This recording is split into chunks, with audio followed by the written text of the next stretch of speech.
Hi friends, today's Tuesday. If you look at your weekly academic calendar, we're going to review the anchor chart on page 145. Remember, we are now on book 2.2. We are no longer using book 2.1. So here is our informational text anchor chart. So we know this story is going to be informational. The headings, remember, are the bolded words that tell us what we're going to be learning about. So up here at the top of page 148, here is a heading. Who are the Abenaki people? So these paragraphs are only going to tell us about the Abenaki people. The headings. Work like a title to describe the next part of a text. So we're only going to be learning about what the topic is or the heading is. Divides the text into sections. Make it easy to find information. Are often bold-faced. That's why these words up here are a little bit thicker. That's what bold means. Bold means a little bit thicker. And are usually just a few words. So information often has headings. And we've been reading about informational text for quite a while now. So we probably already knew that, but I'd like to review it just in case. So here's our title page. The Abenaki. This story is written by Joseph Brustack and illustrations by Lynn Ebert. So even though this story has illustrations, since this story is informational, it's going to give us a lot of information, which makes this text nonfiction. These people are real, and they actually lived in the past. All right, I'm flipping the page. This Tuesday, we are reading pages 148 to 153. So let me see if I can get you a little bit closer. Here's our heading up here. Who are the Abenaki people? The Abenaki, right here, there's a parentheses. This helps us in case we don't know how to pronounce the word Abenaki. Are a group of Native Americans or Indians. Their homeland is in the northeast. Down here we have a little map, and this is where they're located, the northeast. It's very cold up there because they're very close to Canada. Their Americans were the first people to inhabit North America. They lived there for thousands of years before people from Europe arrived. So these people were actually living here. They didn't migrate or move to the United States. They already lived here. The Abenaki people lived in western New England. Many Abenaki still live there today. Wow, these people still exist till today. Some Abenaki also live in parts of Quebec, Canada. Oh, I just now realized that there are some of these people living in Canada because that box has a little bit of green, which is part of Canada. So we're learning already information about who these people are and where they live. Abenaki means dawn, land, place. Dawn is the time of day when the sun rises. The sun comes up in the east. The Abenaki homelands are in the east. Their name means that they live in the east where the sun rises.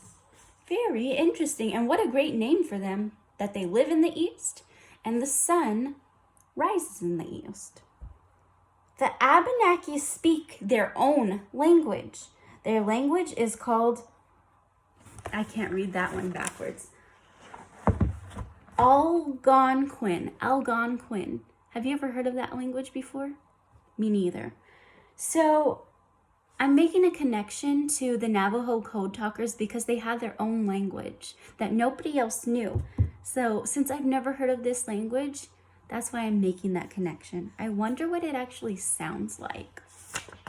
I wonder if they still speak it today too, since there are these people still living today. Next page. Here's a different heading, so we're going to be learning some different information.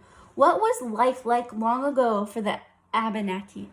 I'm making a prediction that life in the past was pretty hard because they didn't have Walmarts, they didn't have HEBs. They had to go be hunters and gatherers, get their own food, create their own shelter, and I think that's pretty tough living. So let's see if my prediction's right.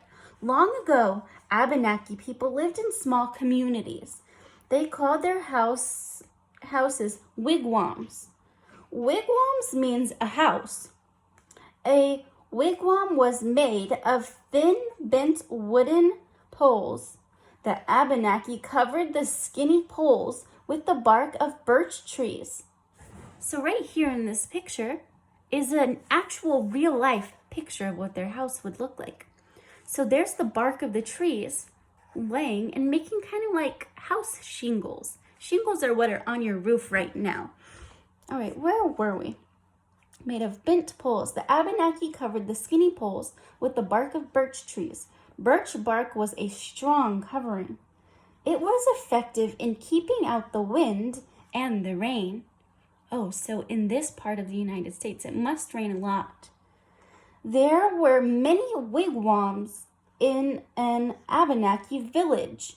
Their doors open to the east towards the dawn. So that means whenever the sun would start coming up, they would know to wake up because their door was facing that sunrise. Ooh, very good information. I'm liking this story already. The Abenaki were hunters, fishers, and farmers. I'm going to flip back. They're hunters and fishers because they're located right next to the ocean. What a great resource for them to use. All right, now that I lost my spot. The Abenaki were hunters, fishers, and farmers. Ooh, I'm making a connection to my writing. My grandma was a farmer too. They survived by using the natural resources around their homes. Natural resources are things you can find in nature. They fished the ocean, rivers, and lakes. They hunted in the thick forests. They grew crops such as corn, beans, and squash. Ooh, I love squash. Squash is so yummy. They also used deer skins and skins of other animals for clothing. Wow, I'm also making a connection to Jack and Annie for the sunset of the saber-tooth. That was a pretty good story. So here's all the food that they like to eat. Wow, look at this squash. This squash looks kind of like a flower. Very interesting. And here's some of the fish that I think they used to eat in the past. All right, I am flipping the page. These are our last two pages that we're going to be reading today. Notice that there are two different headings, so we're going to be learning some information on this page and some different information on this page. What is life like for the Abenaki today, right now? What do they do today? Today, Abenaki people are part of American society. That means they're the same as me and you. They dress and work like other Americans. They no longer live in wigwams.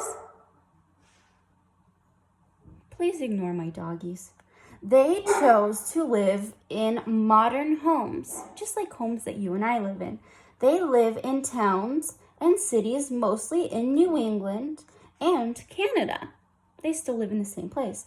Although the Abenaki live like many other Americans today, they keep their culture and traditions alive, just like us.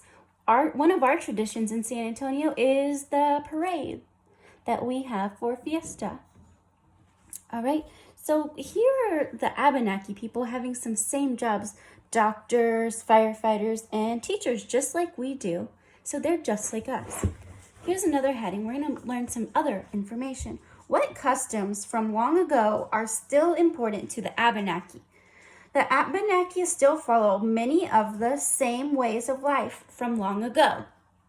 They wear traditional clothing at festivals and big celebrations called powwows. So here they are in their cultural dresses, just like we wear the pretty dresses that we dance in for the fiesta parades. I'm making that connection. All right, where was I? 3 traditional customs continue to be important to the Abenaki. Storytelling, to teach children. So it tells me that their storytelling might be kind of like fables. Do you remember fables? Fables teach us a lesson. Plants, to aid healing. So some plants actually help us get not sick. Plants like aloe vera, in case you burn your skin, aloe vera plants are actually really good for your skin. Traditional songs, to give thanks. So I think whenever they have these traditional days, they actually sing songs to remember the past. Very interesting. 3 different things that they like to do today that they did in the past still, to keep their culture and traditions alive. All right, tomorrow we'll be back to continue reading, and those dogs are getting really crazy back there. So I better let you go, and I'll see you back tomorrow.